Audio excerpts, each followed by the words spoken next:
Fala, torcedor do Verdão, sejam muito bem-vindos a mais um vídeo aqui no canal. Bora trazer aqui pra vocês, galera, as últimas informações do Palmeiras. Hoje tem grande jogo contra o Fluminense. Palmeiras precisa da vitória para sonhar ainda com o título do Brasileiro. Comenta aqui abaixo, pessoal, qual o seu palpite. Minha opinião, 2-0 para o Verdão. Bora ver aqui a escalação oficial do Palmeiras, sem mais enrolações. Bora pro vídeo, meus amigos. E a gente começa falando da preparação dos times. Vamos falar do Palmeiras, que vai fazer mais um jogo em casa. Os jogadores do Palmeiras encerraram nesta sexta-feira os preparativos para o jogo deste sábado contra o Fluminense à noite no Allianz Parque. O jogo que vai marcar a despedida da equipe do estádio na temporada de 2025. Depois desse jogo contra o Flu, o Verdão ainda vai fazer 3 partidas pelo Campeonato Brasileiro, as 3 fora de casa contra o Grêmio em Porto Alegre, o Atlético Mineiro em Belo Horizonte e finalmente o Ceará em Fortaleza, além da grande final da Libertadores contra o Flamengo no dia 29, jogo que vai ser realizado na cidade de Lima, capital do Peru. O Palmeiras, que perdeu a liderança para o Flamengo do Campeonato Brasileiro nas últimas rodadas, conquistou somente 1 ponto dos últimos 9 disputados e foi vaiado na última quarta-feira depois do empate sem gols contra a equipe do Vitória. Para o jogo contra o Fluminense, o Andreas Pereira suspenso está fora e o Abel deverá optar entre Bruno Fux, Emiliano Martinez e Rafael Veiga para ocupar a vaga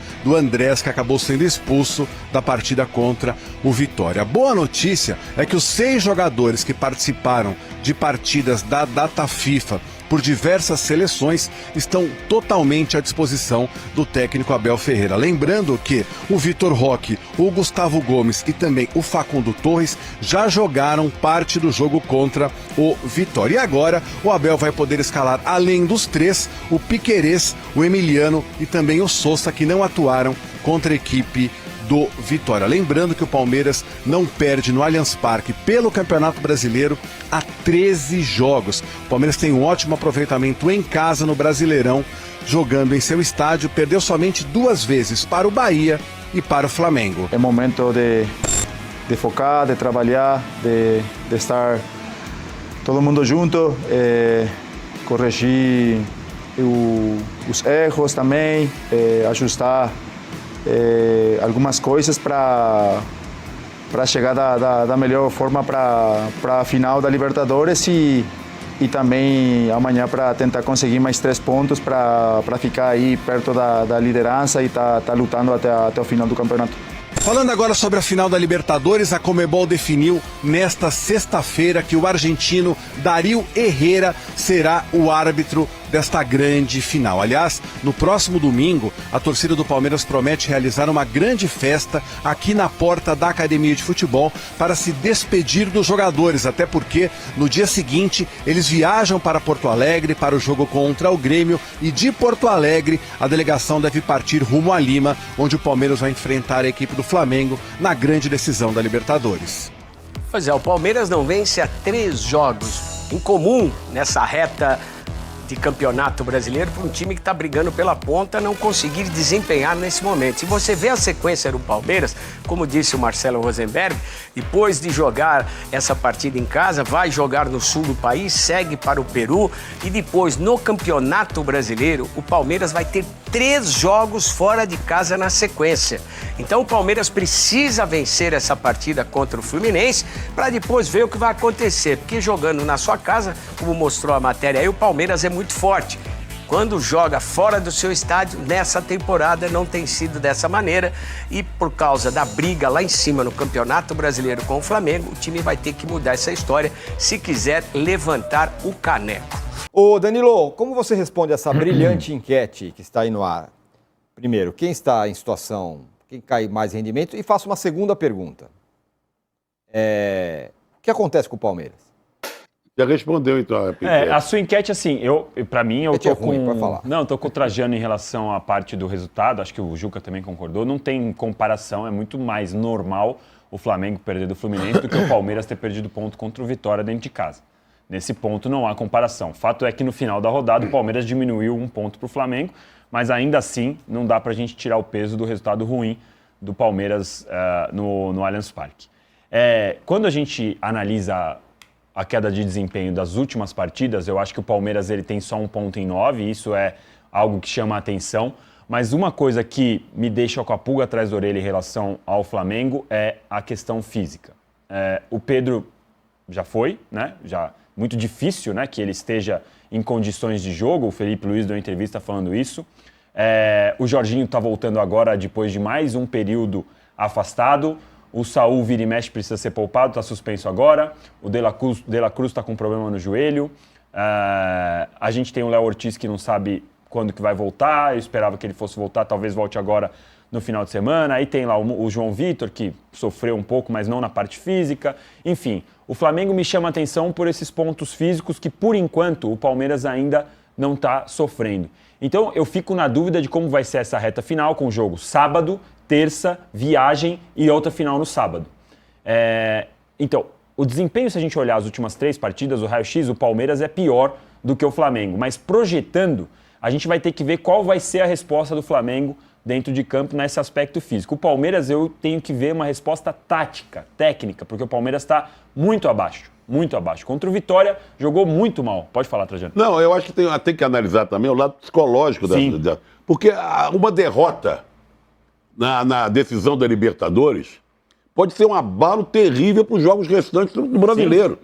Não, aí é uma questão psicológica. Essa reta final tem uma questão muito... A gente não sabe como o Flamengo e como o Palmeiras vão escalar o jogo na terça-feira. Como eles vão pôr, qual time eles vão colocar. Como os jogadores que entram em campo vão entrar para terça-feira para jogar o sábado a disputa. E como eles voltam?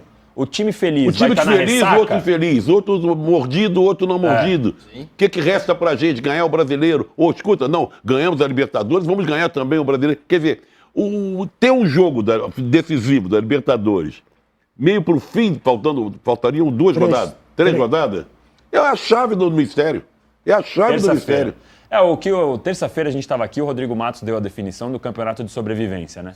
Porque é um campeonato de sobrevivência para os dois. O Cruzeiro poderia tentar entrar nessa se tivesse vencido ontem. Porque o Cruzeiro vence ontem. O Palmeiras tropeçar contra o Fluminense não é nada anormal do que a gente está vendo. E o Bragantino subindo, se de repente o Bragantino arranja um empate com o Flamengo e o Cruzeiro vencesse as duas, estava totalmente na briga. Olha, o Cruzeiro não entra nem na enquete, viu? E aí acabou deixando de lado. Mas o Palmeiras, para responder um pouco da sua pergunta, o Palmeiras fez um primeiro tempo horrível. Escalação com alguns pontos que não funcionaram. Eu entendi a tentativa do Abel de reproduzir mais ou menos o modelo do time que foi contra a LDU, mas o Bruno Fux de lateral direito não funcionou, o Bruno Rodrigues no ataque perdeu o gol que não poderia perder, o Veiga teve uma chance de fazer um gol de rebote e não fez. Praticamente nada funcionou no Palmeiras, tem uma exceção, que é o Alan. O Alan jogou bem, buscou jogo, criou, driblou, foi pra cima. É a única parte do Palmeiras que a gente pode elogiar nesse jogo contra o Vitória. Precisa melhorar muito para receber o Fluminense, que vem num momento muito melhor também em relação ao Palmeiras. A gente não sabe como que o Abel vai usar essa reta final. Sabe qual é a sensação que me dá? E eu acho que às vezes a gente esquece disso, tanto em relação ao Palmeiras como em relação ao Flamengo. Primeiro, o desentrosamento é óbvio. Mas o desentrosamento, você pode dizer, não, mas peraí, mas os dois formaram elenco sabendo que tinham tantos campeonatos, então os treinadores têm a obrigação de manter esses jogadores que são alternativos entrosados. Mas a minha sensação é que o esfacelamento dos times faz com que o time vire um time de zumbis. Mesmo depois, quando entram os titulares. É meio que desumano você exigir que Flamengo e Palmeiras, com toda a carga que tem em cima deles, de saberem que, embora eles possam chegar aos 2 campeonatos, na última rodada, em condição de ser campeões, se não forem, vai ser um fracasso, vai ser um fiasco, porque aqui no Brasil é assim, né? O segundo é o primeiro dos últimos. Contra times que passaram a semana inteira descansando, que aproveitam a data FIFA para entrosar mais seus times. Eu acho isso, que a gente acaba sendo super exigente em relação a atletas que não podem ser cobrados desse jeito. Você vai dizer, não, mas aquele time do Palmeiras que entrou estava descansado. Sim, estava descansado, mas o Fux olha e diz, puxa vida, anteontem eu estava jogando, eu olhava para frente, estava ali a dupla, Flaco Roque. Agora tá Rodrigues. Só o Roque, só o Flaco. Não tá o Roque. Eu acho que isso pesa. E fica... Eu vi uma pergunta feita ao Felipe Luiz, após a derrota para o Fluminense, sobre o comportamento dele comparado do Zubeldia. É verdade, ele ficou bravo. Não, mas ele tinha toda a razão. Ele disse, eu não estou aqui para fazer micagem, cada um tem seu estilo. Verdade. Né? É um negócio de maluco, o nível de cobrança. Então, esse menino, João Vitor, está sendo linchado. Quando a culpa é muito maior do Rossi do que dele. Mas a mãe, o Rossi tinha só... O goleiro experiente, como ele, era só tirar o corpo, deixar a bola sair escanteio. Ou dar um bicão. Dar um bicão. Aí eu acho que a culpa tem o Rossi, mais o João Vitor, mas a culpa é do planejamento de elenco do Flamengo. Você entendeu? Mas, pois é, Zé, Fabrício Bruno, deixaram o Fabrício Bruno embora. Fabrício Bruno sabia que ia ser reserva pela dupla de Ilhéus, no que, aliás, o Felipe Luiz está certo. Ele falou, não, eu quero ir pro Cruzeiro, quero ir jogar, eu quero ir para a Copa do Mundo. É natural, não é que o Flamengo deixou, o que o Felipe Luiz dispensou o Fabrício Bruno. Não, o João Vitor me basta. Não, ele perdeu o Fabrício Bruno porque legitimamente o Fabrício Bruno quis ir embora. Não, a saída do Fabrício Bruno ok, mas o Flamengo poderia trazer um outro Tá zagueiro. bom, sim. Ó, Podia. deixa eu colocar Isso o podia. Mauro na conversa. A gente vai falar daqui a pouco mais profundamente também do Flamengo. Você desviou aí, não respondeu a enquete, quem sabe, tal, mas tudo bem, eu deixei passar. Não, ele respondeu É o de meia Palmeiras. boca, assim, mas respondeu o Palmeiras. né? Agora, uma questão do Palmeiras, Mauro, entre outras, o Palmeiras está a nada menos do que 240 minutos sem fazer um gol. É uma questão, não? Isso é grave, evidentemente. Eu concordo muito com o que o Danilo falou sobre o Palmeiras, a questão mais tática do que outra coisa. O Palmeiras ele não está apresentando repertório, né? Mesmo quando jogou completo, para produzir mais como se esperava, até pelas contratações, pelo elenco mais farto que tem. E ainda fica muito numa dependência de um tipo de jogo que nem sempre funciona. Agora, sem dúvida alguma, independentemente do nível técnico do adversário, isso vale para o Palmeiras, vale para o Flamengo, claro. Os adversários dos dois, eles descansaram o tempo todo, gente. Você tem um time todo esfacelado. Fazer qualquer análise sem considerar esses aspectos, eu acho que beira a desonestidade intelectual. Você sabe que um time está esfacelado, o outro está inteiro. Então se prepara, se mobiliza, monta uma estratégia, sabe que vai jogar desfalcado. Eu falei, inclusive, quando o presidente do Vitória reclamou da troca na tabela, eu cheguei a dizer, não sei se foi aqui no programa, se foi no Home News, cheguei a falar, olha, o Vitória não foi ruim. Não foi ruim. Vai pegar o Palmeiras voltando da data FIFA, mais negócio. Não foi mais negócio, porque pegou o Palmeiras esfacelado. Porque não tem como comparar. O jogador que está voltando de viagem, ele não está na condição adequada dele, não treinou durante a semana, não se preparou com os colegas, enquanto o adversário preparou-se para aquele jogo específico. Isso pesa uma barbaridade. Isso diminui o abismo técnico que existe entre as duas equipes. E aí o Palmeiras acaba não conseguindo vencer. É óbvio que... E eu já falei várias vezes, a mexida na tabela que estrangulou as rodadas do Brasileiro para colocar a Copa do Brasil depois, ela foi terrível, ela foi devastadora. Eu não consigo entender como o Palmeiras elogiou essa mexida. Por mais que não queira brigar com a CBF, sei lá, foi bizarro. Tem idiota que acha que é uma idiotice criticar isso, mas eu não tenho como discutir idiotice com idiotas, né? Quem entende de idiotice é o idiota.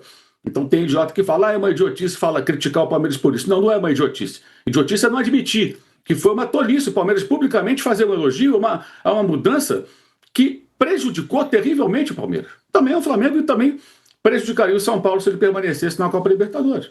Isso para mim é muito claro. E essa semana isso ficou evidente. Então tanto o Vitória quanto o Fluminense, sem esse problema, os dois se prepararam para a partida e o Fluminense foi muito melhor que o Flamengo e o Vitória foi eficiente contra o Palmeiras. Acho até que se o Renato Kaiser estivesse em campo naquele momento, no segundo tempo, que o Palmeiras deu mais espaço, o Vitória conseguiu chegar 2, 3 vezes com algum perigo, eu acho que talvez até que poderia ser pior para o Palmeiras. Eu acho que é um finalizador melhor e estava no banco ontem. Enfim, ontem não, há 2 dias. Arnaldo, vamos lá. Fato é que os dois estão aí, podem estar esfacelados ou não, cansado psicologicamente e tal, mas o Palmeiras precisa melhorar para tentar passar alguma coisa e você tem sempre um exemplo de um time que conseguiu. Só um e minutinho, tal. nós temos na tela aí os adversários do Palmeiras e do Flamengo, para Colocaremos já já. ajuda o Arnaldo a... Enquanto, se tiver, pode pôr na tela enquanto o Arnaldo fala. Diga lá, Arnaldo. Esse som... É hora... Bom, antes uma informação preocupante para mim. Saiu a escala agora da arbitragem para os jogos Flamengo e Bragantino. Vai. Diga! E Palmeiras e Fluminense. O senhor Rodrigo Sintra, ele conseguiu escalar 2 árbitros que não apitam na Série A, normalmente nesses 2 jogos. Árbitros completamente desconhecidos, né? O Jonathan Pinheiro, do Rio Grande do Sul, vai apitar Palmeiras e Fluminense no Allianz. E o Fernando Nascimento Filho, do Pará, vai apitar Flamengo e Bragantino no Maracanã. Olha, meu... Rapaz... Enfim, eu desisto de entender. Renovação, Arnaldo. Os dois vão jogar no mesmo dia, né? Agora no mesmo horário, né? Isso começa agora, no sábado, às 9h30 da noite. Vai entender. Essa minha... Enfim. Só estou dizendo que podemos ter fortes emoções, né? 2 árbitros em caldeirões completamente inexperientes nessa situação.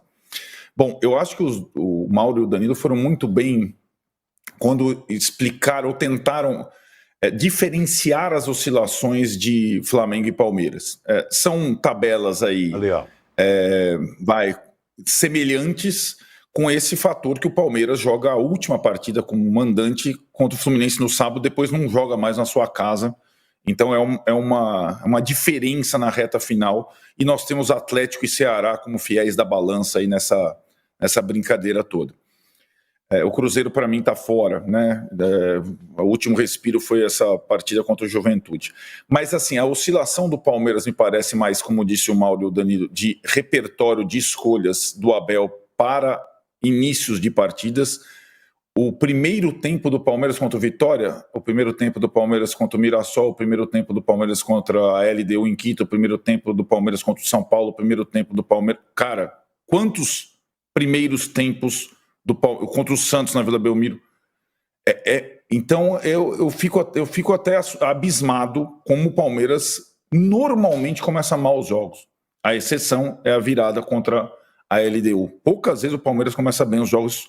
Isso para um trabalho de 5 anos me impressiona. E o Flamengo, eu acho que o Danilo tem razão, é a questão física mesmo. O time definha fisicamente e vai ter uma parada duríssima em termos físicos contra o Bragantino, que descansou a semana toda. O Juca já também citou esse fato. E é um time jovem, né? Um time com muita vitalidade. O Bragantino, que vem de vitória sobre Corinthians, São Paulo e Atlético Mineiro. Tá com eu acho paradas semelhantes essa semana. O que eu gosto de comparar, Tironi, é que no ano passado a gente teve um exemplo de um time que conseguiu lidar bem com essa dificuldade nas últimas semanas da temporada. Nessa arrancada final, que Palmeiras e Flamengo estão tendo dificuldades. Foi o Botafogo. O Botafogo, ele ganhou as 2 competições muito porque ele acertou e resistiu a tudo na parte final, conciliando as 2 coisas, né?